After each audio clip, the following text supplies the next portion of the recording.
Entonces, el espectro de acción, chicos, de los aminoglucósidos, recuerden que les estaba mencionando que este grupo sale después como de todos los beta-lactámicos, específicamente después de que se crea el grupo de las cefalosporinas, y que sale para tratar de resolver la falta de lo que, digamos, lleva hasta el momento los beta-lactámicos. O sea, que van a cubrir más el espectro de acción gram negativo que gram positivo. O sea que un aminoglucósido no se debería de utilizar para tratar una infección en piel por estafilococo o estreptococo. Se utiliza puntualmente más, pues más que todo para gram negativos como el coli, salmonella, pseudomonas. Y se puede potenciar el espectro de acción en conjunto con beta-lactámicos. Lo que debemos tener súper presente, niños, es que los aminoglucósidos son súper nefrotóxicos y recordemos que la mayoría de los beta-lactámicos tienen eliminación por vía urinaria y tienen un potencial nefrotóxico. Entonces se potencia la nefrotoxicidad de los dos. No es que no se puedan utilizar, porque yo no los uso, pero con pinzas, es decir, cuidando muy bien como el bienestar del paciente para evitar una metida de patas. ¿Listo? Tenemos entonces que las indicaciones terapéuticas básicamente es para bacterias gram negativas, recuerden, de tipo aerobio, porque necesitan el oxígeno para poder entrar al interior de la bacteria. Y cuando sale la streptomicina era, ya no, era el tratamiento número 1 para leptospira. De hecho, ya el tratamiento para leptospira es una de las clases que les dejé montadas en plataforma, que básicamente son tetraciclinas. ¿Listo?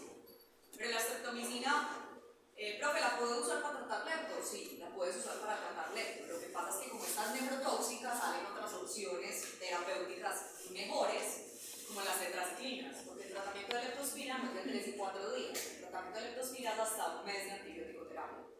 Entonces, un mes de antibiótico-terapia con streptomicina, como que poseyemos problemas, ¿cierto?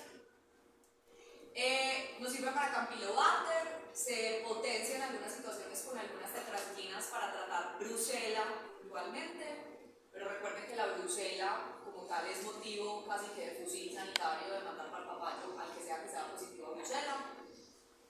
Y se puede, digamos, mezclar con penicilinas para potenciar sobre el gram positivo, como el estreptococos, cuando, digamos, nos va a colonizar cerdos o suinos y equinos. Tenemos, niños, que la neomicina, que la vimos y que se las mencioné variada vez la clase anterior, la neomicina es supremamente nefrotóxica y realmente para uso sistémico casi que no viene. Entonces, la neomicina es de los que vamos a encontrar en estos famosos triconjugados que son con clotrimazol, betamethasona. Este, por ejemplo, es, miren, vía tópica, es un ungüento tópico. Y esa es una de las razones por las que se están, digamos, despertando tantas resistencias. En Gringolandia hay un medicamento que se llama neomicin, que se utiliza mucho, o que la gente suele usarla mucho para los fuegos o las huevonadas que les dan alrededor de la boca, como si eso fuera bacteria responsiva. Ustedes saben que eso es más que todo por una parte viral, una inmunosupresión, que esto simplemente de pronto ayuda a mejorar la inflamación, pero no por la neomicina y el clotrimazol, sino por el corticoide que trae. O que le sale un barro mal parqueado y neomicina. Entonces, recuerden que estos medicamentos, si están muy disponibles, esto es una presentación, prepresentación óptica, hay presentación oftalmológica, o sea, todo lo que es como localizado, que despierta cada vez más las resistencias bacterianas. La apramicina mencionamos que es el único que viene diseñado desde su inicio para uso veterinario y que nos sirve para tratar entonces salmonelosis y colibacilosis en cerdos y en aves. La neomicina tiene estas indicaciones también, pero como les dije que la neomicina es tan tóxica sistémicamente hablando, básicamente no se usaría para eso, se usa más la apramicina. ¿Listo? La micacina, este laboratorio Vitalis es un laboratorio que se utiliza demasiado en clínicas veterinarias y en humanas también. La verdad, no sé la razón, debe ser porque son medicamentos buenos y a buen precio. Hace solamente moléculas genéricas, no desarrollan ningún medicamento. Pero acá les muestro una de las presentaciones que utilizamos bastante en amicacina, que vienen en ampollas, 500 miligramos por 2 mililitros de ampolla de amicacina. La amicacina, entonces, es el antibiótico que tiene el espectro postantibiótico más largo que hay, es la que nos da 18 horas de efecto postantibiótico.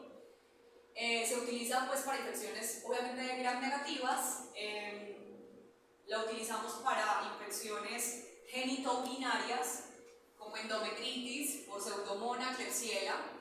En yeguas se tiende a hacer aplicación intrauterina, pero recordemos que hay que tratar de sacar todo el moco, todo el pus, todo lo que cambie pHs de ese útero, haciendo lavados previos para evitar que se inactive el antibiótico o que no pues, estemos literal perdiendo el tiempo. Se ha usado en potros que tienen artritis séptica y por el primer alfajor. ¿Quién me dice qué puede pasar de usar amicacina en un potri? Alzan la mano y si no me lo trago yo. Mira, huele. Dime, Sofía. Pues como tiene un espectro tan, no, ¿cómo se dice? Un EPA tan amplio, puede ser mucho más tóxico. Y en cualquier ser humano, en cualquier mamífero, pero esa no es. ¿Cuál es el meollo del asunto de potri? Porque eso aplicaría para cualquiera, pero es en potri. Por allá atrás, 11.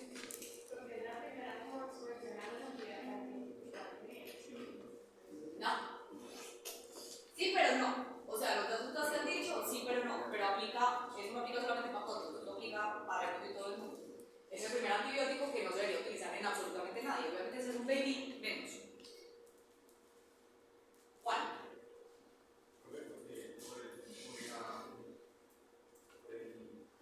Se puso nervioso sobre la paja.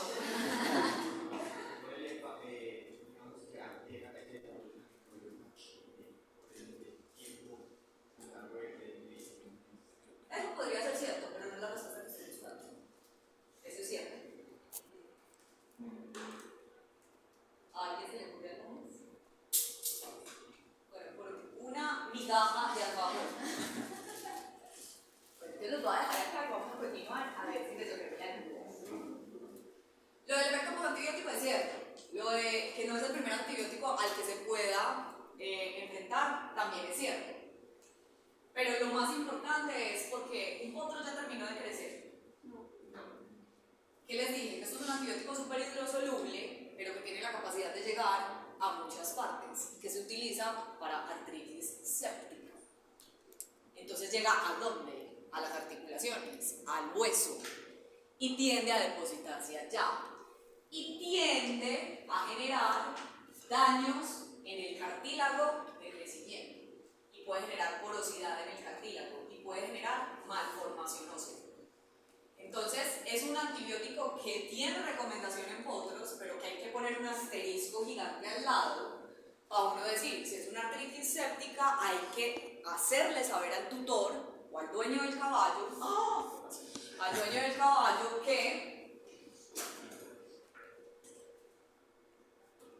al dueñillo del caballo que hay que estar vigilando esas articulaciones, ese hueso, ese crecimiento. Hay veces es el único medicamento que hay para usar y que se tiene que usar, pero yo tengo que estar al tanto de esa información, de saber que esos medicamentos tienen depósito óseo y que me puede dañar línea de crecimiento y me puede generar porosidad del cartílago. O sea que puede generar artrosis, o sea que puede generar una patica más larga que otra. ¿Listo? Eso es importante. La gentamicina, entonces tenemos que es, digamos, en veterinaria, el que es el más conocido. Un veterinario que salió hace 200 años y que nunca volvió a estudiar nada, le manda gentamicina a todo el mundo. Así de sencillo.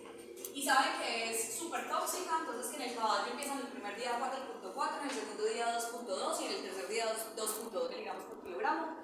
Y que no se utiliza más de 3 o 4 días de ciclo antibiótico. Eso fue lo que se quedaron los de los años de Matusalén. Pero realmente la gentamicina nosotros en pequeñas no la usamos porque tengo amicacina, que es menos tóxica y es más eficaz y tiene el mismo espectro de acción. Pero La gentamicina tiene un pecado y se llama esta presentación comercial, Gentax. Gentax óptico, Gentax oftalmológico, Gentax oftalmológico, tópico, y Gentax, que es gentamicina inyectable. Listo. Ese INVE. Que miren que es lo mismo que vimos ahorita. Cambia el antibiótico, pero viene betametazono y clotrimazol. O sea, un triconjugado que te cubre bacteria, te cubre antiinflamatorio y te cubre antimicótico. El clotrimazol, para que se hagan una idea, es el famoso Canesten. ¿Listo? Aquí no ven Canesten en todas partes de propaganda, eso es clotrimazol. La gentamicina entonces va a tener el mismo espectro de acción, sino que dicen que se sugiere para pseudomonas aeruginosa, pero pues es supremamente nephrotóxica. En equinos la utilizan muchísimo para metritis también en la yegua, pero vuelvo y les digo, los internistas más evolucionados dicen que pues gentamicina no, utilizan amikacina. Se utiliza para queratitis bacterianas oculares, para artritis bacterianas, sobre todo en equinos, pero vuelvo y les digo, si yo tengo gentamicina versus amikacina, prefiero la amikacina, que es menos nephrotóxica. Pero la gentamicina, digamos que en las especies en las que uno ve que lo siguen usando más, básicamente es en equinos. En pequeñas, rara vez va a haber uno usar gentamicina sistémica. De pronto esto sí, pero gentamicina sistémica, rara vez. Las dosis, entonces, es lo que les digo, es más o menos, pues en caballos arrancan 4.4 miligramos, después a 2 o 2.2 miligramos 2 días más, en perritos, en los felinos está más o menos a 5 miligramos por kilogramo cada 24 horas, pero un máximo de 3 días.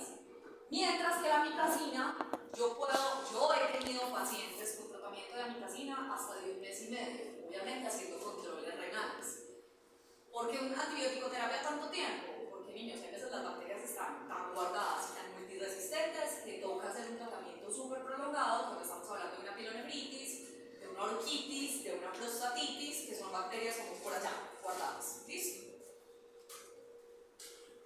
Tenemos entonces, ahí les pongo una presentación de streptomicina. La amikacina, la gentamicina y la tobramicina pueden venir en presentación en aerosol, o sea que lo puedo generar en moléculas inhalatorias, puedo hacer inhalaciones con estos tipos de antibiótico.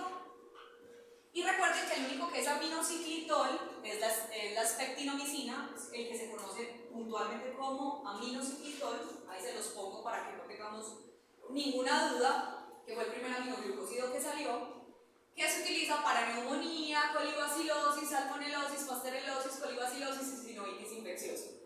Si vemos bien, este grupo de antibióticos, a diferencia de beta-lactámicos, no lo mencionan mucho para especies en explotación, para cerdos, para aves, para bovinos, y por lo mismo también aparecen muchas resistencias. Porque es que si yo tengo un cerdo enfermo en una piara, yo trato casi que la piara completa, yo no trato solamente un cerdo, entonces hay mucha probabilidad de generar resistencias en los que no tienen absolutamente nada, ¿cierto? Las indicaciones, niños, entonces es, obviamente todos esos dichos que vimos, pero causándonos infecciones urinarias, en tracto gastrointestinal, pulmones, en tracto genitourinario, como la metritis, es tratamiento para tuberculosis y para sepsis. Y recuerden que también para brucela.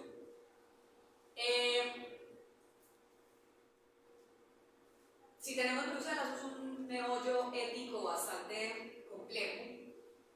Yo creo que yo les conté que en Medellín en este momento todo lo que sea bulldog francés y tenga sospecha de infección urinaria hay que buscar que no sea brucela. ¿Les conté o no les conté? Antes no lo explicar.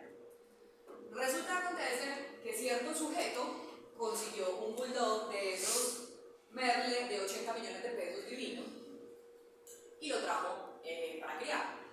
Ese bulldog, ese perrito, está siendo el macho alfa de muchos criaderos de Colombia. Pero el perro vive acá, geográficamente, específicamente en Bello. Y no sé quién es el dueño, y no queremos saber quién es el dueño. El caso es que ese perro, toda hembra que ha tenido contacto con ese perro, tiene brucela. Y los cachorros están saliendo con brucela. Con decirles que en un periodo más o menos de 3 meses se castraron 25 hembras bulldog positivas a brucela. ¿Listo? 25. Es demasiado, de las que no saben. Entonces, perrito bulldog que esté llegando de menos de 2 años, que tenga como un cuadro raro, urinario o genital, o hasta de pronto ortopédico, que esté turuleto, hay que hacer descarte de brucela. Obviamente eso lo reportó el laboratorio hizo el reporte porque dijo, venga, están llegando demasiadas pruebas positivas de brucela, todo indica que es este sujeto, se le hizo la retroalimentación al dueño y el dueño le dijo, sí, ¿quién me va a obligar a castrar a mi perro? Entonces, él no quiere, él no ha dicho, y él sigue prestando su macho, obviamente cobra el salto, cada salto vale como 12 millones de pesos, entonces él dice, bueno, me da la gana con mi perro.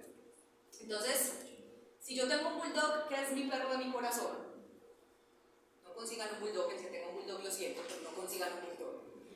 Pero si yo tengo que es mi perrito y me sale positivo a brucela, yo no lo voy a sacrificar sabiendo que está relativamente bien y que hay un sentimiento ahí de por medio. Hay que castrarlo y hacerle tratamiento. Entonces uno de los tratamientos es eso. ¿Listo? Pero el tutor tiene que saber el riesgo de una brucela. O sea, toca ahí con pena decirle, hermano, usted le puede hinchar las huevas, volverse horriblemente huevón, usted puede perder sus discos intervertebrales, usted le puede pasar absolutamente todo. Entienda. Y hay gente que dice, a mí no me importa, yo firmo acá y firmo acá. ¿Listo? ¿Qué hay?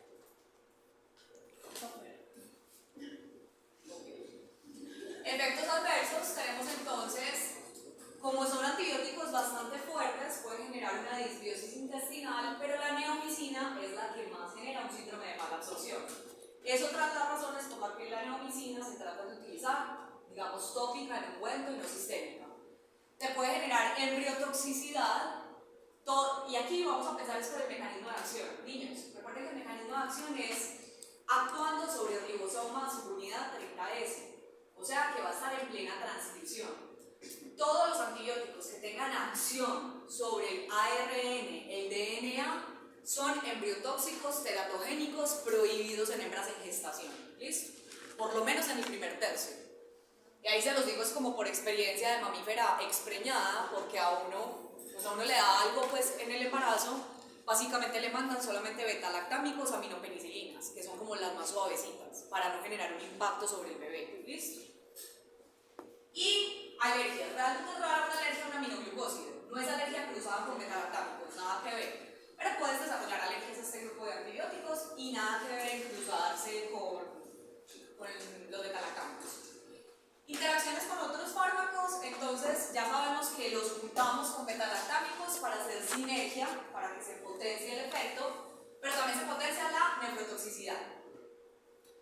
Con macrólidos, que es la famosa acitromicina, se utilizan mucho para infecciones en ubre, porque pues en la ubre por lo general en glándula mamaria digamos que la tendencia es tener gram positivos, pero lo que suele suceder es que entra un gram positivo y detrás del gram positivo entra una pseudomonas, una klebsiella, una salmonella, hacer una cohabitancia de infección. Con diuréticos como la furosemida se va a potenciar la nefrotoxicidad y la ototoxicidad, las dos cositas. Y con fenicoles, que es el famoso cloranfenicol, se bloquea el mecanismo de acción. O sea, yo no puedo dar una micacina con cloranfenicol, porque el cloranfenicol bloquea el punto de entrada del aminoglucósido.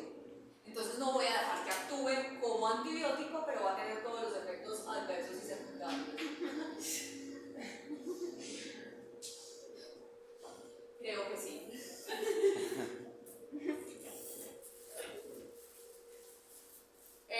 Los efectos adversos y secundarios. ¿Listo? Entonces cuidado con ese meollo del asunto. Interacciones. Incompatibilidad por completa con heparina. ¿Por qué? Por un alfajor. ¿Por qué será incompatible con la heparina?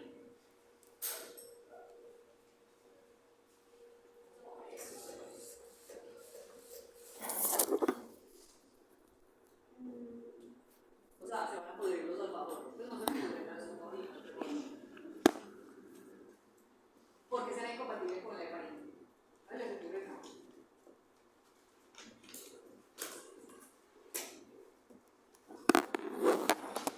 No, Sofi dice, no se nos ocurre nada.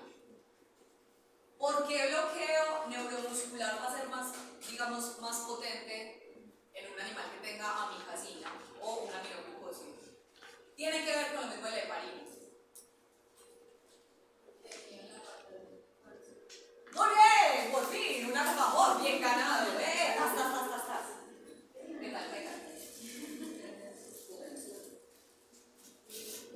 Porque los aminoglucósidos tienen interacción con el calcio.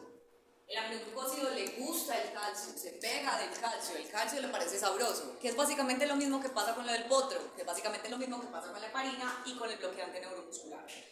La heparina usa el calcio, digamos, la heparina es anticoagulante. Al ser anticoagulante tiene cierto mecanismo de acción sobre el calcio. Entonces va a potenciar demasiado el efecto de la heparina y se vuelve supremamente tóxica. Por eso es incompatible, porque lo que vamos a hacer es matar al paciente de una hemorragia. ¿Listo? Con los bloqueantes neuromusculares no es que sea, digamos, incompatible, sino que hay interacciones que yo tengo que tener en cuenta como anestesiólogo si tengo un paciente que está con amikacina. ¿Por qué? Porque el bloqueante neuromuscular va a tener más potencia, porque va a haber, digamos, menos calcio en el cual actuar. Entonces,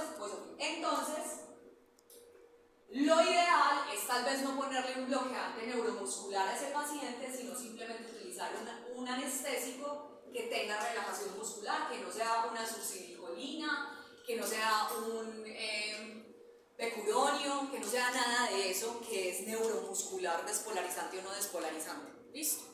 Dime, Sofía. Pero entonces sería, él actúa en el calcio. Y sabiendo que pues en la parte neuromuscular las vesículas son liberadas por calcio, entonces ahí es donde se potencia el efecto porque no se liberan neurotransmisores. Exacto. Vamos a tener disminución del segundo mensajero, que es el calcio.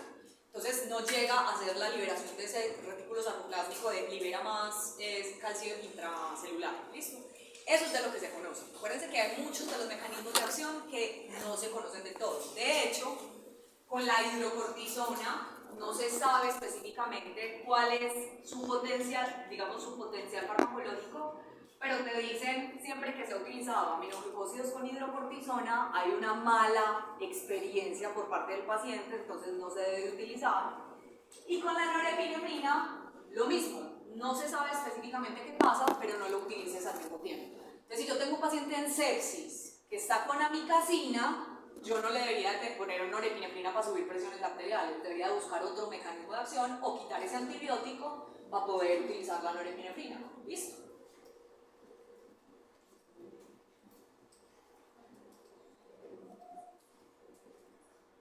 Creo que aquí terminamos esta así, de que lo entiendo, vamos a ver si nos sale. A ver si alguien se merece el segundo alfajor, me lo pongo yo.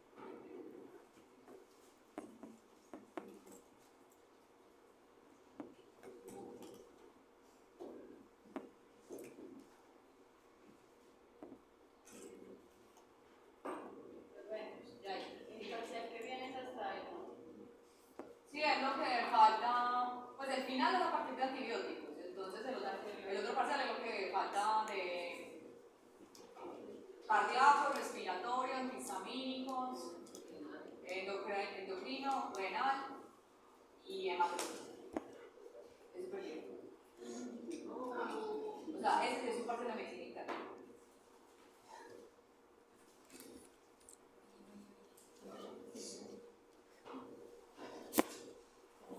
Entonces vamos a hablar de otro grupo que es súper utilizado y lo vamos a ver inmediatamente después de aminoglucósidos porque recuerden que comparten el mismo gen de resistencia.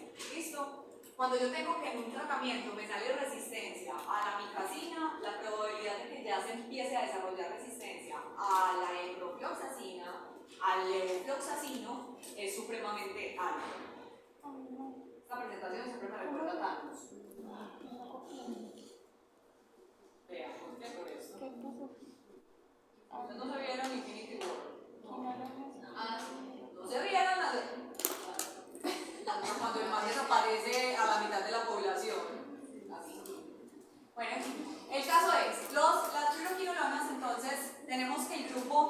cuando sale se llama quinolonas.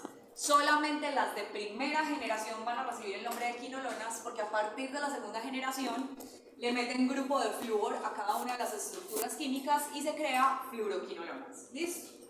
Tenemos entonces que la primera quinolona es el ácido nalidíxico. El ácido nalidíxico entonces es genérico, antibiótico, que básicamente se queda en plasma, sale en orina y nada más. O sea, servía únicamente para infecciones urinarias y pared de contagio. Casi que cero volumen de distribución, casi que tal cual se administraba, tal cual salía. Entonces también como que pues eso como que no sirve de a mucho o para mucho. Entonces la empiezan a modificar para tener un poquito como de más volumen de distribución, para poder llegar a más lugares. Bueno, esta es la estructura química. A este grupo pertenece el nombre comercial muy famoso que se llama By3, que es de Bayer y que es el que desarrolló la enrofloxacina. ¿Listo? El mecanismo de acción es súper sencillo, pero el mecanismo de acción es en núcleo como tal, o sea, llega al núcleo y va a bloquear la DNA girasa. La DNA girasa es una enzima que lo que va a hacer es desenrollar el ADN para producir la lectura. Lo que hacen las quinolonas y las fluoroquinolonas es bloquear esa DNA girasa, entonces el ADN permanece todo el tiempo enrollado, nunca se va a desenrollar. Entonces se inhibe ese proceso y no se da la lectura, no se da la transcripción, no se da absolutamente nada. Salud, casi me tragaba, ya tomé su café. Y se puso el buzo, entonces quedas más cobijada.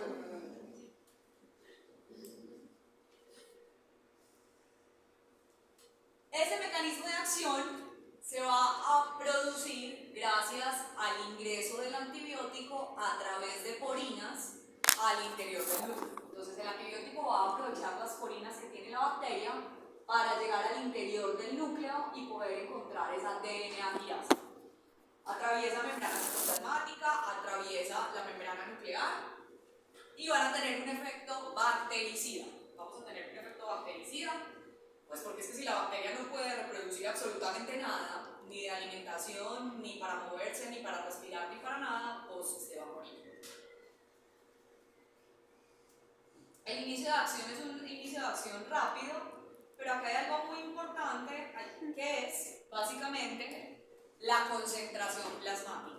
Estos son antibióticos que sí o sí se tienen que dar súper religiosamente a la hora que toque, porque si las concentraciones plasmáticas se bajan por debajo de lo mínimo necesario de bactericida, el efecto se va a suspender por completo y lo que va a pasar es un despertar de las resistencias bacterianas. Entonces a uno le dicen que las concentraciones tienen que mantenerse pues como muy estables, pero tampoco puede uno exagerar muchísimo, porque si las concentraciones se suben mucho por encima de la concentración inhibitoria mínima, va a generar bloqueo del antibiótico. El antibiótico ya no va a actuar como antibiótico, pero sí va a hacer todos los efectos tóxicos. Entonces le dicen a uno, no debe de superar el 40%, digamos, de la concentración inhibitoria mínima. O sea, la concentración inhibitoria mínima, el 40%, eso es lo que te da el efecto bactericida, pero no debe superar eso. A lo que voy con esto es que esta dosis sí tiene que ser muy exacta, es que son 7.5 miligramos. Listo, fíjate que si das 8 miligramos no estés superando ese 40% y no vayas a meter las patas. Entonces tratar de ser muy puntuales con este tipo de antibióticos. Eso es importante, niños, porque entonces esa es una de las fallas terapéuticas. Ejemplo más sencillo. Yo tengo que la ciprofloxacina es antibiótico fluoroquinolona que pertenece al uso de antibióticos humanos. La enrofloxacina realmente es el profármaco de la ciprofloxacina. Entonces, cuando yo doy enrofloxacina, la enro llega, pasa por efecto de primer paso y se transforma en cipro. Y cipro es la que tiene el efecto bactericida. ¿Listo? Cuando yo en medicina humana compro cipro, estoy dando cipro. Y la cipro hay que darla cada 12 horas. Cuando yo en veterinaria compro enro, finalmente estoy dando cipro, pero se da cada 24 horas, por todo este comportamiento que les estoy diciendo. El caso es que veo mucho que las tabletas de ciprofloxacina son de 500 miligramos más que todo. Creo que 350 y 500 miligramos. El problema es cuando a ti te dan 800 miligramos, 750 miligramos y uno ve que no mandan una tableta y media, o sino que dicen dale 2 tabletas cada 12 horas. Ahí de pronto estamos superando mucho la cantidad de antibiótico necesario y uno ve que el paciente al principio mejora, pero después aparece la resistencia. Entonces muchas veces es el desconocimiento de este grupo de antibióticos. ¿Listo? Hay que tratar de manejarlo lo más puntual posible. Disminuyen muchísimo su efecto si hay concentraciones altas de calcio y magnesio. Quiere decir que es importante que a este paciente que le vamos a mandar fluoroquinolonas hagamos una medición de calcio sérico. Si es hipercalcémico, no le dé esto, porque si es hipercalcémico, las fluoroquinolonas tienen alta afinidad por unión de compuestos de calcio y de magnesio. O sea, donde vea un calcio se va a ir a pegar, donde vea un magnesio se va a ir a pegar.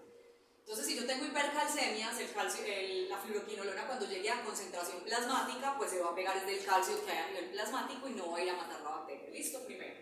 Segundo, por un favor, ¿quién me dice con qué medicamentos está contraindicado y por qué administrar al tiempo o con qué medicamentos deberíamos de tener precaución?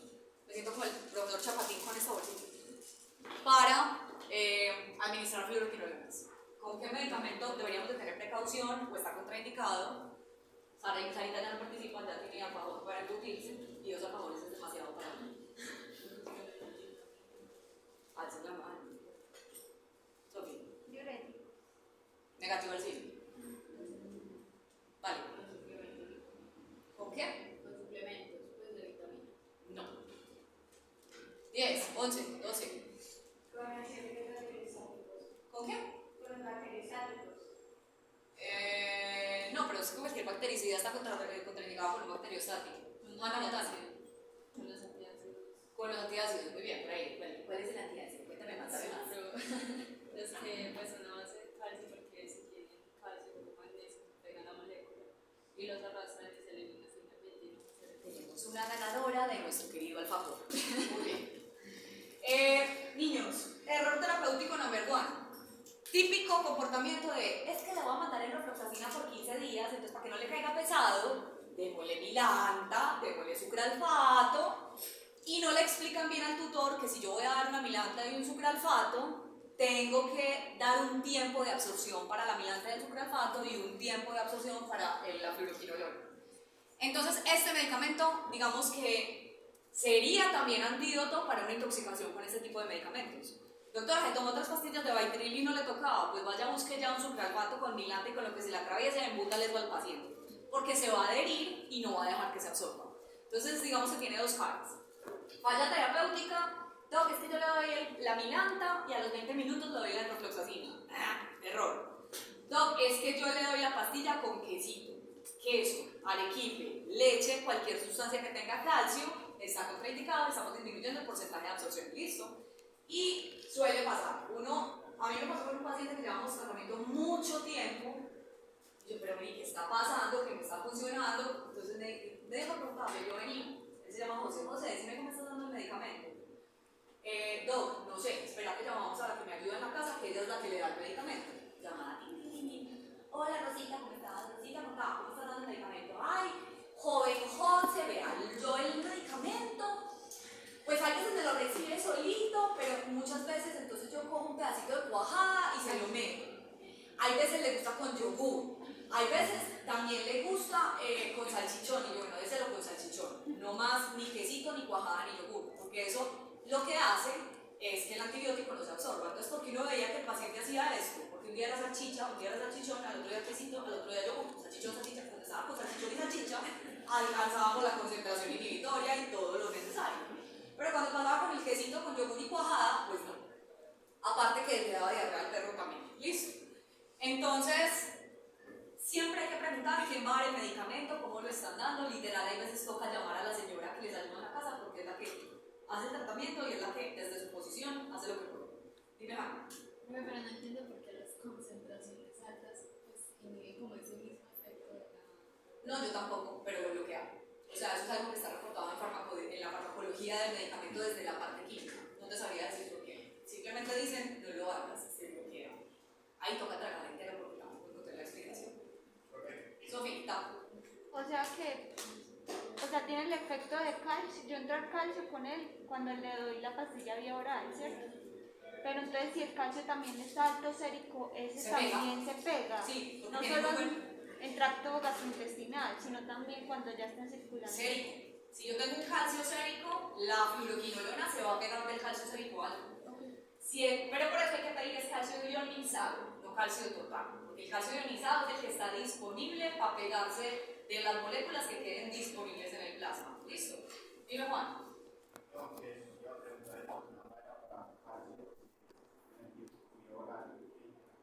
No.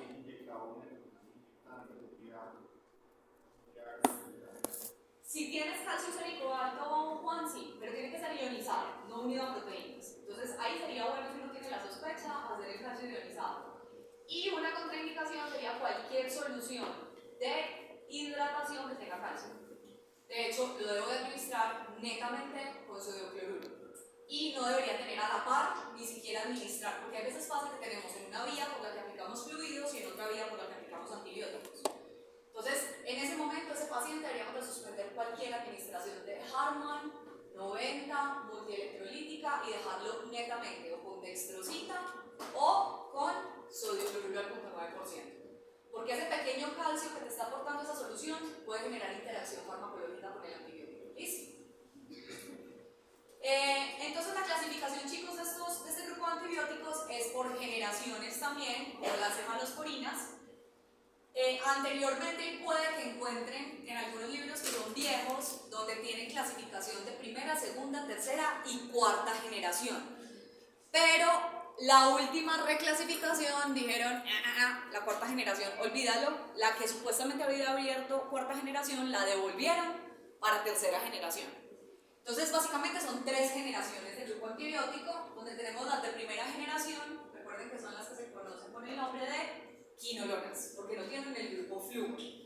Y son básicamente antibióticos de muy baja distribución que solamente se quedan en plasma, que pasan básicamente a vías urinarias y pared de contacto.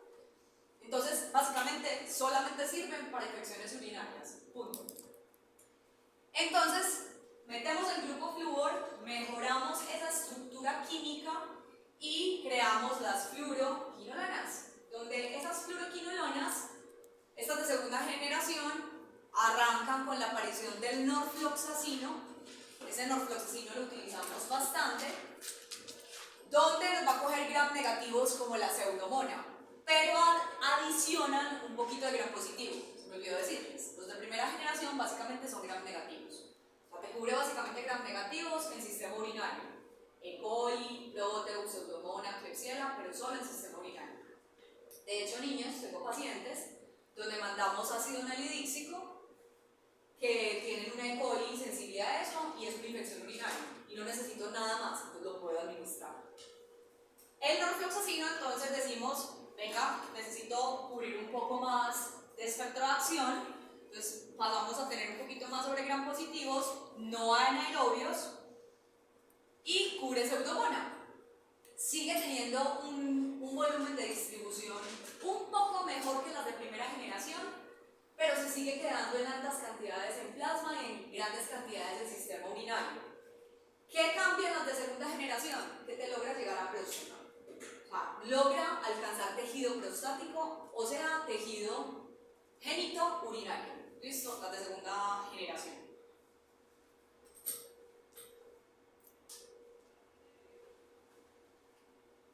Tenemos entonces que las de tercera generación es donde están básicamente todas las que utilizamos, que es el enrofloxacino, la ciprofloxacina, el levofloxacino y la marvofloxacina. ¿Cuál es el que había creado una cuarta generación y lo devolvieron? El marvofloxacino. El marvo fue como el que empezó con cuarta y después dijeron, no, devuelvan. Tienen diferencia, estos medicamentos vienen para aplicación oral e inyectada, vienen pues en varias presentaciones realmente, te va a cubrir un poco más de gram positivos, o sea, nos resuelven un poquito el espectro de acción, ya no solamente es gram negativos, sino que te cubren más gram positivos, tiene muy buena distribución, o sea, niños, esto parece otro grupo de antibióticos, mientras los otros dos básicamente se queda en plasma y genitourinario. Esto genera un bache que ya llega casi al mundo y todo el mundo. O sea, esto llega a líquido pleural, a líquido extracelular, te llega a peritoneo, o sea, cambia por completo. Por eso les digo, parece otro grupo de antibióticos completamente diferente. El levofloxacino es más activo contra gram positivos. Aquí no sé qué pasa con el positivo. El levofloxacino es el único que tiene mayor acción sobre gram positivos y casi que no te cubre gram negativos. Mientras que todos los otros son gram positivos y gram negativos. ¿Listo? Y el moxifloxacino te cubre gram negativas, gram positivas y te cubre anaerobias. Pero el moxifloxacino te cubre más gram positivos que gram negativos. Son básicamente como los dos genéricos que hay que hacerle como la diferencia. Sí, más gram positivos que gram negativos y anaerobios. Y el levofloxacino no te cubre gram negativos, te cubre gram positivos y ya. Entonces es como el pecado del levofloxacino. Voy Juan. Con este grupo, ¿qué más? Entonces, súper bueno para líquido pleural, líquido extracelular, peritoneo, plasma en general, te llega muy bien a próstata, te llega muy bien a articulaciones, te llega muy bien a hueso, porque aprovechan esa alta afinidad hacia el calcio, realmente es calcio, magnesio y fósforo, y esa alta afinidad por esas moléculas se aprovecha farmacológicamente para tratar osteomielitis o artritis sépticas. ¿Listo? Dime Juan.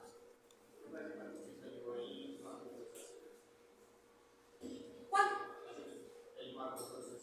El marcofloxacin fue, yo tengo el artículo de lanzamiento, si mal no me traiciona la cabeza, más o menos en el 2000, desde el periodo 2010-2015, más o menos, no lleva mucho tiempo, y la cantidad de, digamos, 2005-2010, y la cantidad de resistencias que hay es una cosa ya miedosa, porque les gusta mucho a los dermatólogos.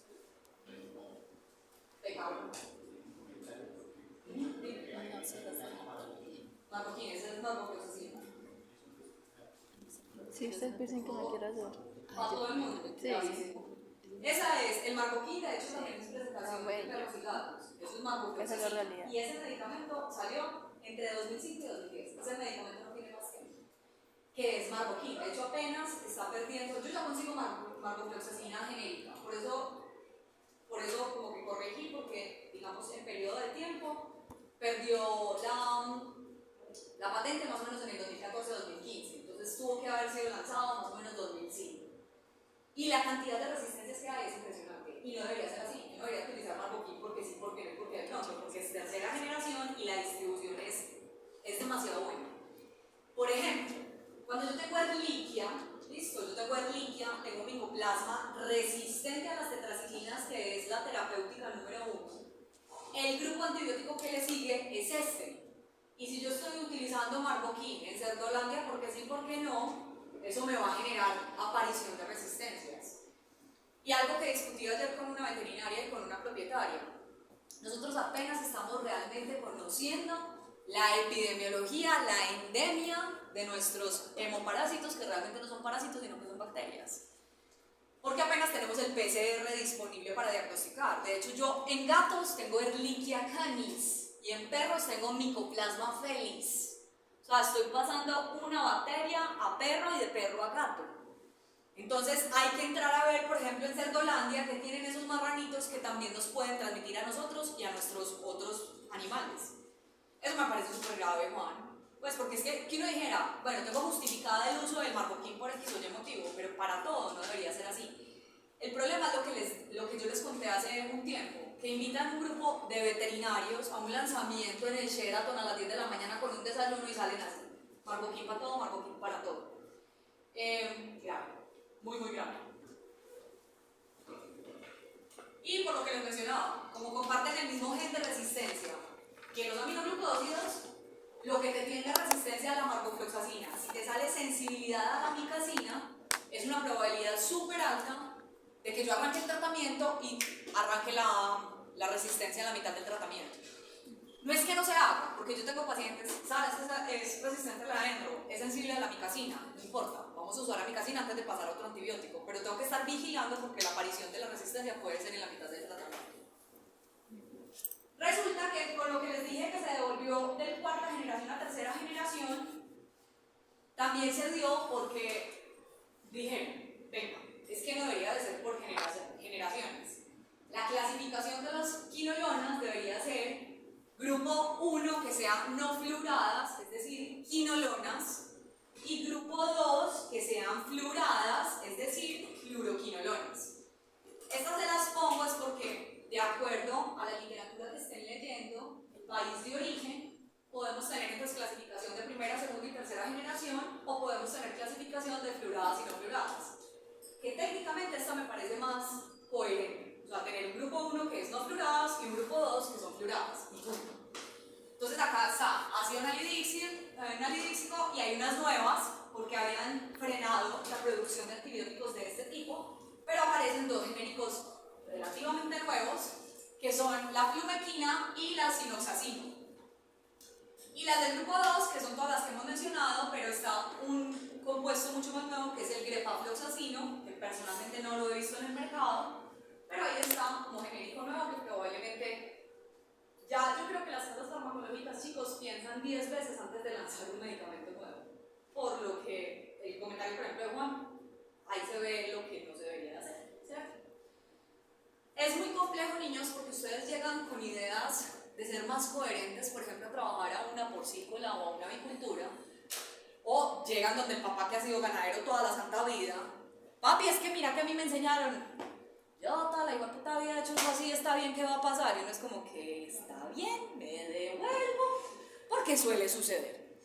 Yo sé por qué se los digo, porque a mí me pasa eso con mi papá. Uno le dice, yo toda la igual madre vida he hecho eso así, y uno es como que, bueno, hablando de otras cosas, listo, pero uno tiene que tratar de disimuladamente ir como cambiando las cositas para donde tenemos que fluir.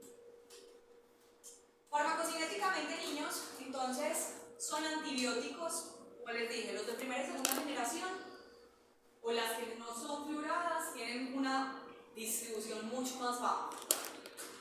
Las puedo dar por vía oral, vienen en presentación intramuscular, vienen para presentación subcutánea.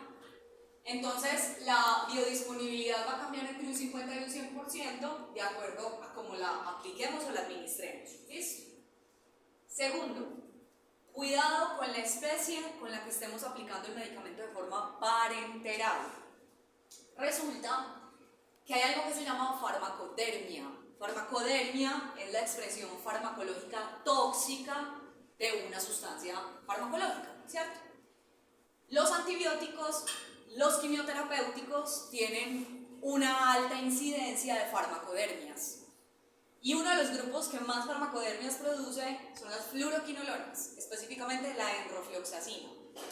Yo he visto pacientes caninos y felinos con aplicación subcutánea de enrofloxacina con la piel completamente necrosada. Se les cae el pedazo de piel. Y no es que no se pueda aplicar, es que ese paciente desarrolló una farmacodermia. Entonces, lo que se sugiere, y en el gato también puede pasar una reacción en la retina. Eso es un tipo de retinitis que puede generar desprendimiento de retina por el uso de enrofloxacina. No es que no se pueda usar, es que si la va a aplicar por vía parenteral, se debe aplicar en infusión lenta, despacio. O yo si la utilizo en el gato, la verdad la mando oral, porque oral no vamos a tener biodisponibilidad del 100%, va a bajar la biodisponibilidad y vamos a evitar esos efectos secundarios. Entonces vuelvo y les digo, si yo tengo un paciente que le empecé un antibiótico y a los días del antibiótico hay una manifestación cutánea, no nieguen la posibilidad de que esa manifestación cutánea sea culpa del antibiótico, porque puede ser, ¿listo? Y sobre todo también si tiene quimioterapia, cualquiera de los dos tiende a generar eso. Recuerden que un antibiótico puede ser un quimioterapéutico también. La unión a la albúmina realmente es baja y resulta que los de primera generación son hidrosolubles, los de segunda generación mejoran un poquito, los de tercera generación son liposolubles. Los de tercera generación atraviesan barrera hematoencefálica. Los de tercera generación llegan a placenta, hueso, cartílago, humor acuoso. Entonces lo que les digo, los de tercera generación parecen un grupo completamente diferente porque llegan a todo. Volvemos a lo mismo, Juan. Uno dando carbofloxacina que llega al humor acuoso.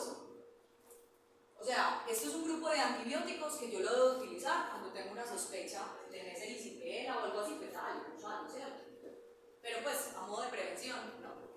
No sé, Juan, si lo has visto puntualmente para algún tratamiento de algo, simplemente lo divulguen en agua porque sí, porque no. Ok. Sí sirve mucho para enfermedades respiratorias, pues. Digamos que ahí tendríamos una justificación pues, de usarlo, pero tendríamos otras opciones de pronto previas, pero bueno. Y resulta que estos medicamentos tienden a acumularse en tejidos de eliminación. Es decir, las fluoroquinolonas, a medida que se dan en el tiempo, se acumulan en las células peritubulares de la nefrona.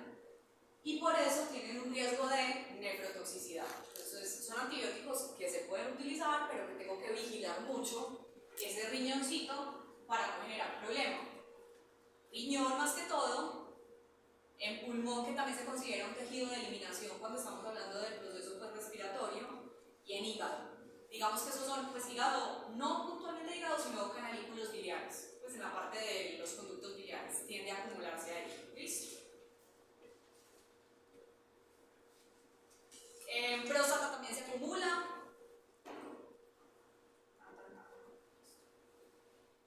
Y recordemos que van a haber algunos de estos genéricos que requieren de efecto al primer paso para poderse activar. Ejemplo más sencillo, la enrofloxacina. La enrofloxacina, por donde usted la administre. Por ejemplo, hay una presentación que se llama Floxaviar. Floxaviar es para aves, ¿listo? Si es Floxaviar, si es Valtrin, que es para perro, caballo, vaca, gato, así sea inyectado u oral, requiere de paso de metabolismo de primer paso o efecto de primer paso. Necesita ir al hígado para activarse como cipro, y la cipro finalmente es la que tiene la actividad farmacológica. Entonces pasa mucho que en el cultivo piden cipro y enro, estás botando ese mismo antibiótico, ¿para qué vas a mandar los dos? Pedir cipro. Y la enro reemplazarla por otro tipo de disco o de antibiótico. ¿Listo? Y muchos tienen recirculación enterohepática, que es lo que también permite que dure más, pero también hay que ponerle cuidado al hígado de ese paciente.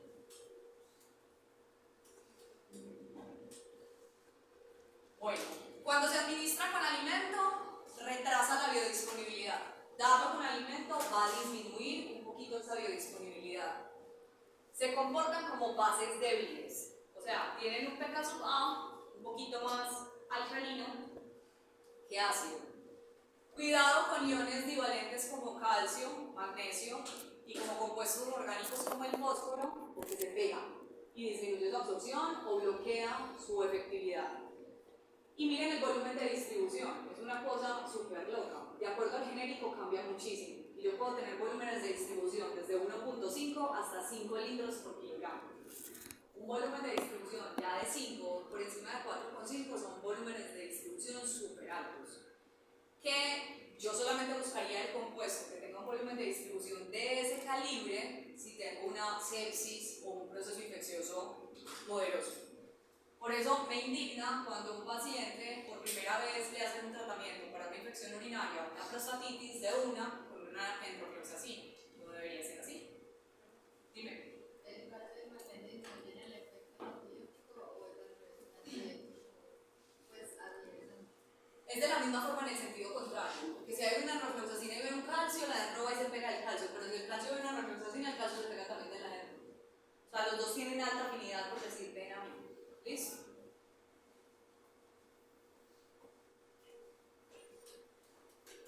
Bueno, entonces lo que les decía del volumen de distribución que es muy alto. Entonces, si son los de primera generación, básicamente es fluido extracelular y pared de contacto. Pero si son los de tercera generación, ya te cubren no solamente el extracelular, sino que les encanta concentración alta a nivel intracelular, que son los que se relacionan con acumularse en tejidos de eliminación, como bilis, riñón y algunas células pulmonares. Entonces, concentraciones altas a nivel biliar, pulmonar, tejido prostático, neutrófilos y macrófagos, que va a ser superior a la célula. Por un alfajor invisible. ¿Quién me responde por que, a ver, si será bueno o malo la acumulación en neutrófilos y macrófagos? No joda, ya no tengo más alfajores, pero por un alfajor imaginario. Ah, bueno, sí tenemos alfajores, de Gabriel. Profe, sería Pero bueno. no paga la que puede ganar. Bueno, de pronto malo sea inmunosupresión, la molécula se va a comportar como neutrofiliotóxica y sí puede empeorar la situación del neutrófilo, pero también puede ser bueno. Profe, si hay por ejemplo una erliquia, Si yo tengo un bicho intracelular, como Ehrlichia, Mycoplasma, Bartonella, Hepatozón, los 4, necesito es esto.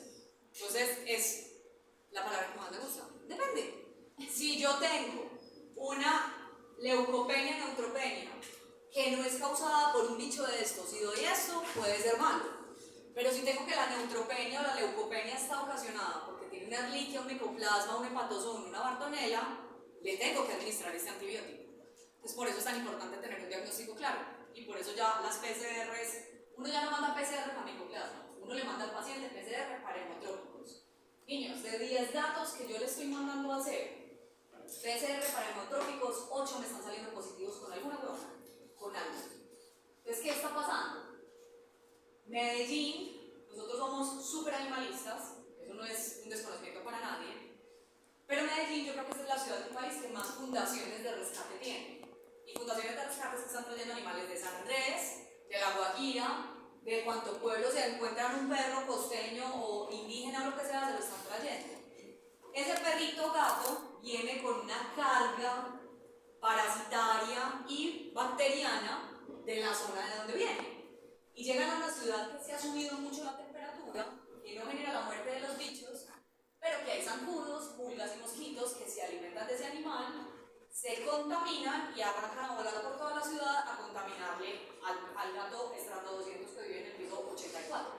Es lo que le dice a la propietaria, que, pero ¿cómo es posible si Puffy no sale del apartamento todo el año?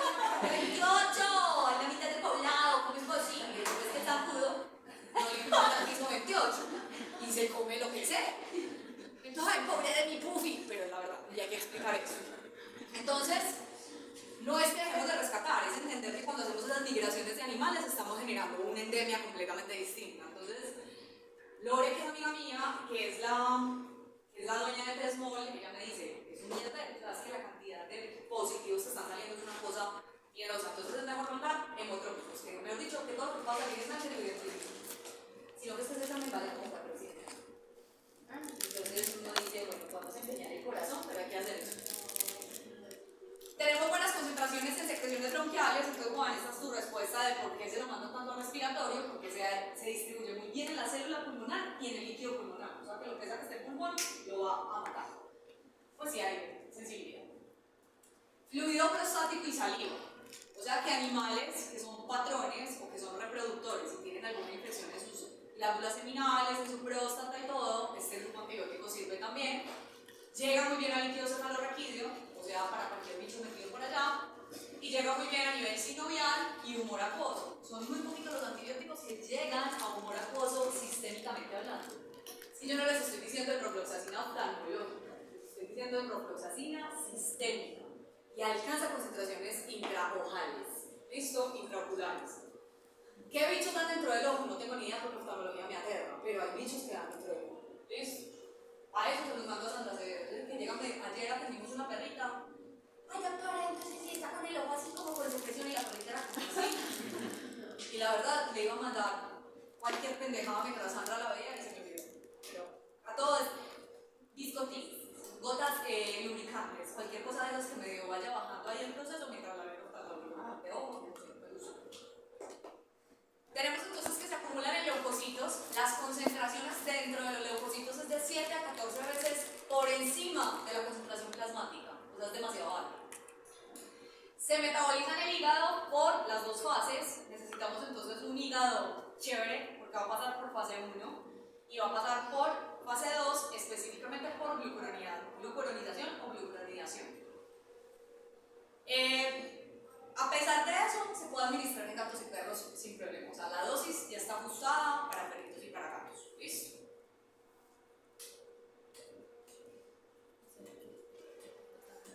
La eliminación es más que todo urinaria para casi todos. moxifloxacino. El moxifloxacino es el único que tiene mayor eliminación biliar que renal. De resto, todos los otros es más eliminación urinaria. Y estos dos es 50-50. Cipro y norfloxacino tiene 50-50 en eliminación biliar y eliminación urinaria. Y tiene mucho sentido. Si de pronto alguno de ustedes les ha dado esa gastroenteritis cuando se comen un pan de queso con una E. coli metida de amasada por la señora que entra al baño con la uña larga y no se lavó las uñas. Sigan comiendo maricadas cuando se van de práctica por allá en la mitad de la nada y no ve la mosca parada en el buñuelo y no le importa, lo que no mata engorda. La cipro se las puede mandar cuando uno tiene esas gastroenteritis explosivas por Klebsiella, porque tiene alta eliminación biliar y porque tiene el cipro, aparte que sale por vía urinaria y sirve también para infecciones urinarias y prostáticas. La ciprofloxacina tiene la capacidad de metabolizarse y hacer como un proceso de eliminación a través de las células intercaladas del intestino. El intestino, las células intercaladas tienen citocromo P450 y tienen una fase también de metabolismo. El ciprofloxacino utiliza parte de ese metabolismo para incrementar esas concentraciones a nivel intestinal. ¿Listo? Entonces, esa es una de las razones. Y esa es una de las razones por las que si yo doy ciprofloxacina para un evento respiratorio, ese paciente puede perder su microbiota intestinal y tener una disbiosis y tener diarreas secundarias por este chicharrón. ¿Listo? Aquí está, se excreta por pared intestinal.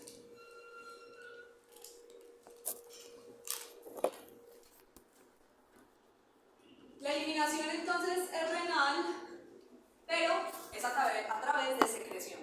La mayoría de la eliminación renal es a través de secreción por el túbulo proximal, una pequeña taza a través de filtración glomerular, o sea que a un riñón hay que ponerle cuidado. Muchos pacientes que están en tratamiento para cosas respiratorias, se les mandan la ENRO, terminan empezando una lesión renal aguda por la eliminación del medicamento. ¿Listo? Doctora, es que estuvo 15 días en tratamiento con ENRO porque tenía una Klebsiella pulmonar, un micoplasma pulmonar, lo que sea, y la creatinina empezó a subir, entonces es por el proceso de eliminación. Y tienen recirculación externohepática, realmente por acción, esto lo tiene muy claro, de la beta-glucuronidasa. Esta beta-glucuronidasa es una enzima que está a nivel intestinal que hace esa recaptación. Ya dijimos que es bactericida, pero cuidado con lo de la concentración plasmática y tiene un efecto postantibiótico, pero realmente es muy corto, es de 3 a 6 horas. Entonces, profe, la ENRO es cada 24 horas, se la doy a las 8 de la mañana, se la doy a las 9 de la mañana, no pasa nada, tenemos un efecto postantibiótico que nos va a cubrir. Pero miren que es muy, digamos, es un ranguito un poquito amplio, de 3 a 6 horas. Entonces yo no sé si en ese paciente está en las 3 horas rayando o en las 6 horas rayando. Pero tenemos un poquito como de acción, sobre todo en gram positivas. En las enterobacterias o en los gram negativos, esos efectos postantibióticos tienden a ser más cortos. O sea que si hay una infección por gram negativo, el efecto postantibiótico siempre será más corto que si es un gram positivo, hablando de quinolonas y fluoroquinolonas.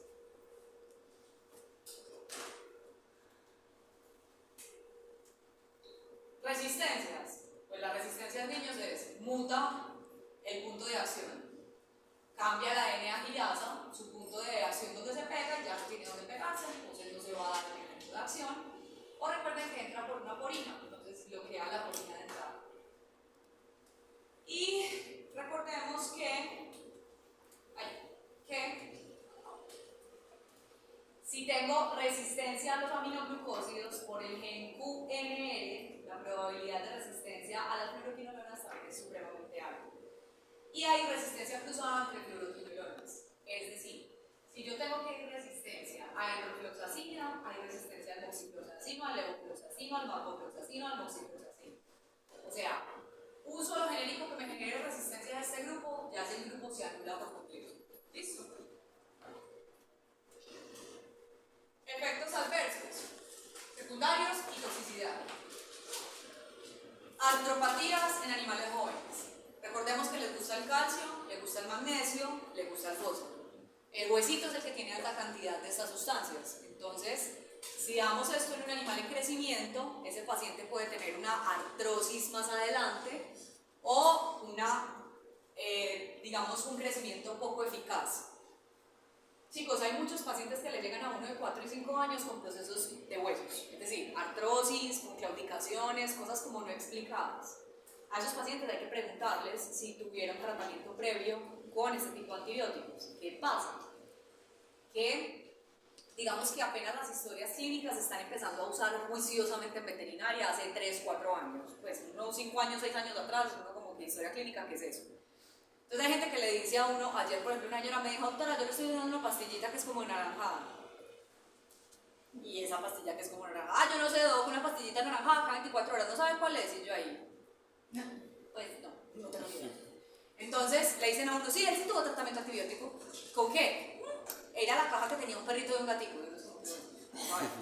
Entonces, digamos que esto es información importante si es un animal joven que se necesita el tratamiento. Yo tuve un paciente que era un gran danés, que tenía 8 años, que tenía una infección horrible y que solamente salió sensible a enrofloxacina. Yo le expliqué al tutor y le dije, ve, tu perro viene de tantos tratamientos, lo único que está saliendo en este momento sensible es la enro, la tenemos que utilizar más o menos 30 días, pero es un gran danés que todavía le falta por terminar de crecer. Y ellos crecen más o menos hasta el año y medio. Entonces tenés que entender que puede pasar esto. Ah, listo, doctora, ya está el sol de hoy, no lo he vuelto a ver, no sé qué se hizo, no le gustó, no sé, pero le explico, le verá qué hace. ¿Listo? Ah, porque le dije que también había que castrarlo y me dijo que tampoco. Entonces yo creo que no le gustó nada por el lado. Nos puede potenciar la aparición de cataratas, puede generar fotosensibilización, cualquier cosa gastrointestinal, vómito, diarrea, todo lo que hablamos. Y cuidado porque puede ser proconvulsivo, sobre todo si son altas dosis. ¿Listo? Y eso todo tiene que ver con la mediación de calcio, magnesio y fósforo. ¿Listo? No quiere decir que a un perrito o a un paciente que sea convulsivo que no se le pueda dar. Es muy distinto a lo de la centromacina que baja el umbral convulsivo. Esto no baja ningún umbral, ¿listo? Pero puede generar convulsiones. Interacciones. Calcio, magnesio, el aluminio en algún porcentaje también, sucralfato y compuestos con fósforo y compuestos con hierro.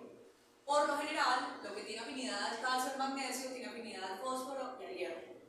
Lo del aluminio es más porque viene hidróxido de aluminio, con hidróxido de calcio, con hidróxido de magnesio. Entonces vienen junticos y va a generar ese proceso. Vuelvo y les digo, esto es bueno y malo.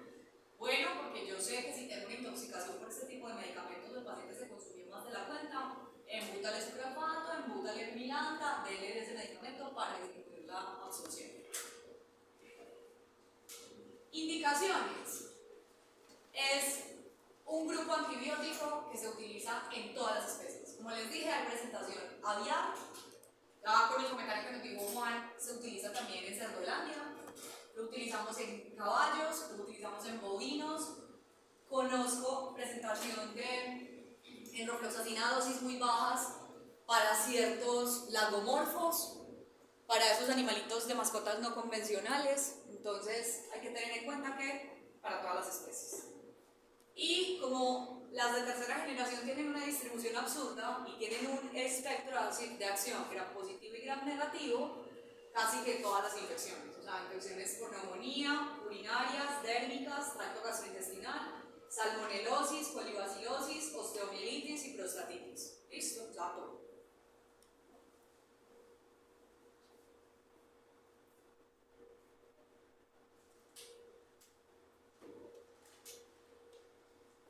Y este muñequito yo no lo superé, porque estos son ustedes de esta época del año. Pues siempre que están terminando semestres son así, o sea, es como recién bañados, pero aún así se ven destruidos. Bueno, entonces terminamos con este.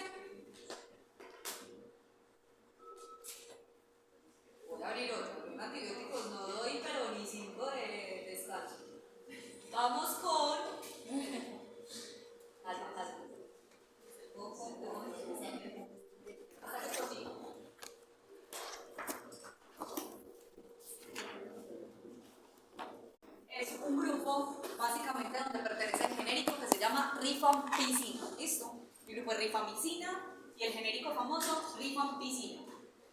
Niños, es súper bueno, pero otra vez, como les digo, como que la gente descubre que es un antibiótico muy bueno y como vamos a usar.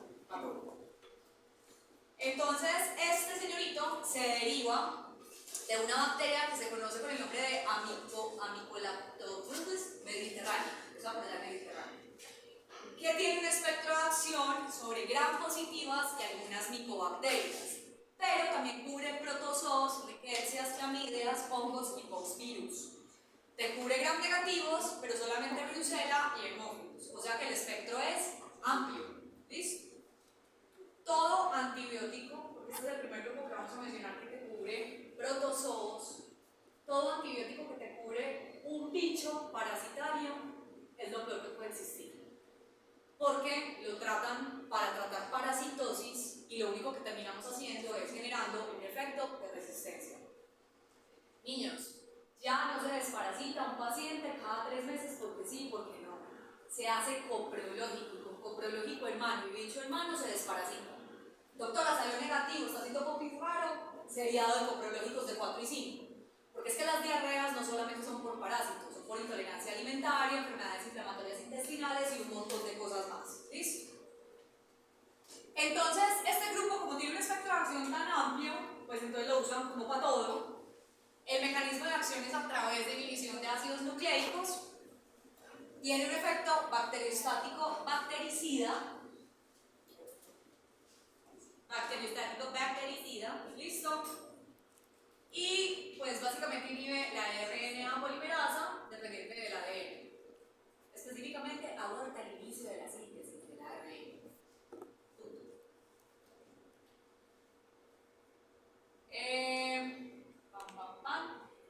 Miren que este medicamento actúa sobre el RNA básicamente mensajero, pero no actúa en ribosoma.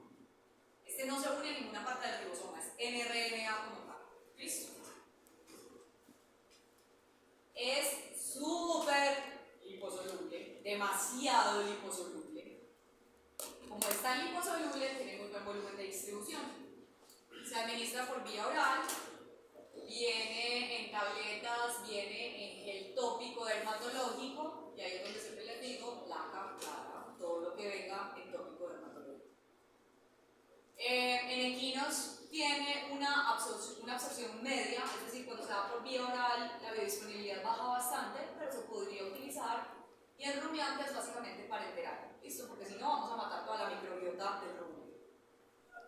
Atraviesa barreras, pero ojo, alcanza concentraciones muy altas intracelulares, pero al cerebro es limitado. Cuando decimos que es limitado, es que si está inflamado llega bien, pero si se desinflama, baja mucho esas concentraciones. De eso ya hablamos en la clase pasada. Alcanza concentraciones mucho más altas en tejidos que las concentraciones plasmáticas y también se acumula en células fagocíticas. O sea, si se acumulan células fagocíticas, este medicamento también me sirve para alcanzar concentraciones altas en neutrófilos, en macrófagos, o sea que es una opción también para el tratamiento de Ehrlichia, micoplasma y todos esos bichos, pero que ya tengan resistencia a lo otro. Es decir, si yo tengo que un paciente llega por primera vez con una Ehrlichia, yo no le voy a mandar de una rifampicina. Empezamos con el grupo de las tetraciclinas. Si las tetraciclinas no funcionan, después pasamos a las fluoroquinolonas. Si las fluoroquinolonas no funcionan, pasamos al grupo de las rifamicinas. ¿Listo?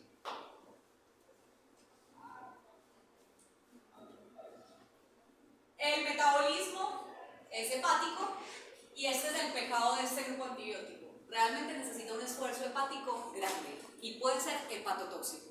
O sea, necesita su hígadito funcionando full y tiene recirculación enterohepática.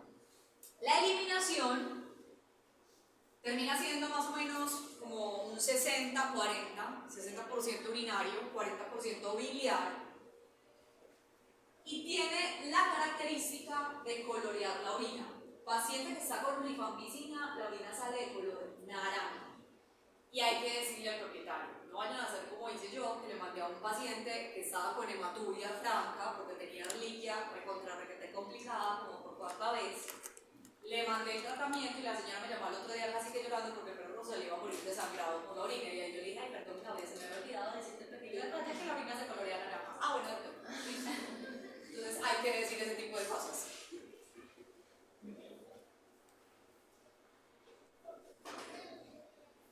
¿Qué pasa con este grupo de antibióticos y por qué hay tan pocos genéricos en este grupo de antibióticos? Niños, porque las interacciones farmacológicas son completamente impredecibles. O sea, uno hace antibiótico con un medicamento que nada que ver y puede generar una interacción farmacológica que uno no sabe qué puede pasar. Entonces hay que tener 20 ojos cuando tenemos este tipo de tratamientos y tratar de tenerlo con la mínima cantidad de medicamentos para evitar precisamente interacciones. Yo puedo tener entonces sinergia, puedo tener que se van a potenciar y puedo tener que se van a antagonizar. Si lo utilizo con trimetopima, que es trimetopin sulfa, se va a potenciar y me sirve mucho esa mezcla para tratar rodococos equi, trimetopin sulfa con rifampicina. Pero también puedo utilizar eritromicina, penicilinas, es decir, puedo utilizar ampicilina, amoxicilina con rifampicina y se van a potenciar. ¿Listo? Pero cuidado con lo que son antibióticos del grupo MLS, que son los macrolidos, las glucosamidas y las streptomicinas, porque están contraindicados darlos al mismo tiempo. Ahí sí se pueden antagonizar. MLS, ese grupo, esa es la clase que les dejé montada en la cosa virtual. Las resistencias se están desarrollando muy rápido. Que después les digo todo lo que se utilice tópico, dermatológico es amigable, pero son resistencias como propias del grupo. No se han logrado como pasar a otros grupos farmacológicos o no se ha visto que se pase a otros grupos farmacológicos. Pero resistencias sí hay, todas las que quieran. Toxicidad, efectos adversos, efectos secundarios. Entonces, como tiene una alta afinidad por células macrófagas o por macrófagos y neutrófilos, puede tener un efecto inmunosupresor.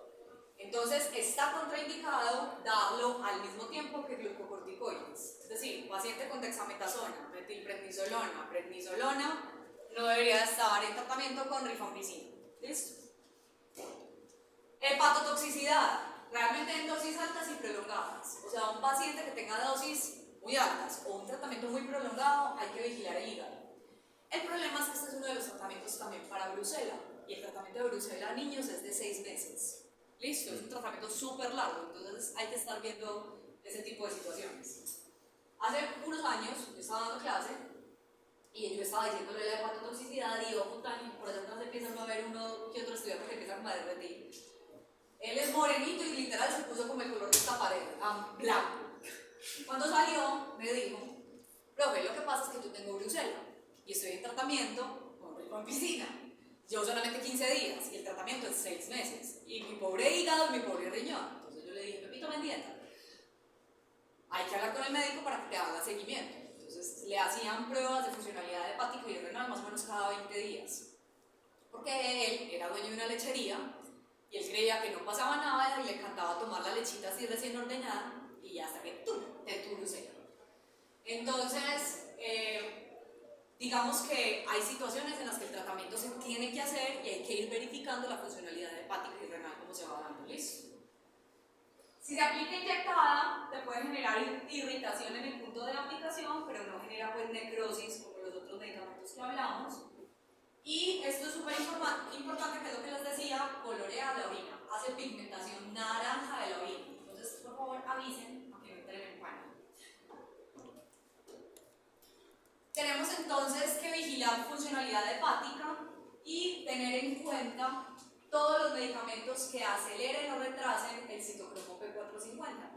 Porque todos esos medicamentos que aceleran, que inducen sobre todo el metabolismo del citocromo P450, también son hepatotóxicos.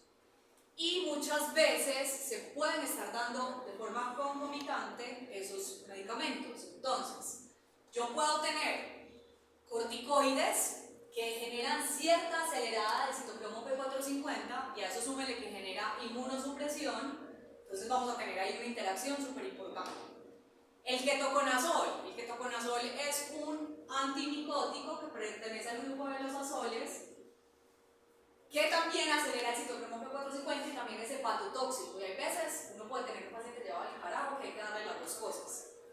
Barbitúricos, recuerden si el paciente de pronto está en tratamiento con fenobarbital o si recientemente tuvo una anestesia con tiopental, tiamilal o algo que sea barbitúrico, que no se elimina de una. Recuerden que eso se queda bastante tiempo por vida media y por depósito en tejido lipídico.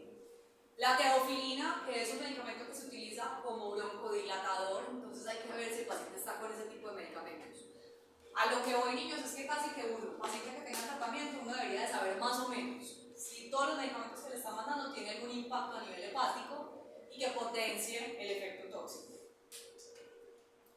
Indicaciones: mastitis bovina, brucela, acuérdense el ejemplo de Pepito Mendieta de la lechería, Rhodococcus equi, tuberculosis y Ehrlichia.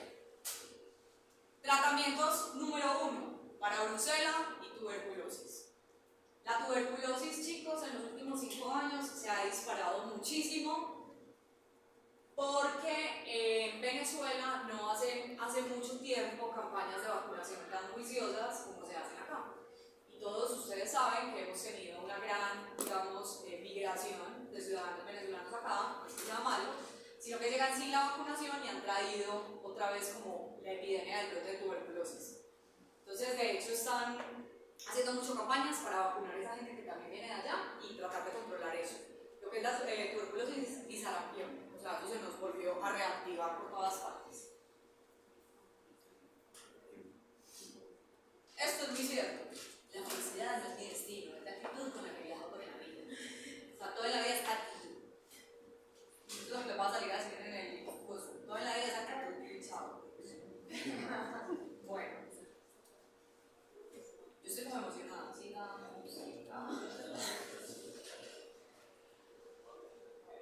Bueno, yo les dejé que tranquilas, macabras, espérense. Y bueno, está bien, les voy a liberar.